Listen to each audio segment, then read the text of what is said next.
Aja. Nililinis ko si Aja. O, tingnan nyo yung panlinis ko. Tingnan. Actually, nilinis ko na siya. Tingnan natin, baby. Ayan. Magaling na si Aja. Tingnan nyo yung sugat niya. Magaling na. Diba? Pusa to ni Minchin eh. Ganito na siya talaga nung kinuha ko sa kanya.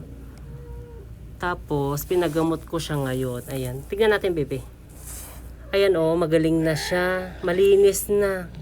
Hindi kagaya dati na sobrang baho. Oh. Mabait to, eh. Ayaw lang niya nang binubuka ko yung bibig niya. Tapos, kapon na rin siya. Kakakapon lang niya. Hindi ko pa na-esprehan ng betadine yung betlog niya. Mabait tong baby, lagi niya akong ang tawag nito, inaabangan sa pintuan pag naririnig niya akong parating. Ayan, nakaabang na yan. Ang ganda-ganda ng baby ko. Uuwi sana siya sa Pinas, kaya lang kakakapon lang niya. Kailangan niya muna maging healthy.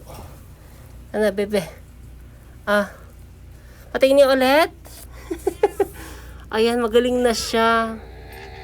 Hindi kagaya dati na, grabe, sobrang baho talaga. Sobrang baho talaga ng bunganga niya.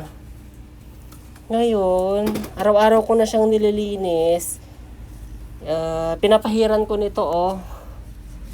Ayan, betadine. Kailangan malinis yan twice a day yan. Alas 5 pa lang gumigising na ako para linisin siya. Pero kagabi, alas 3 gumising ako eh.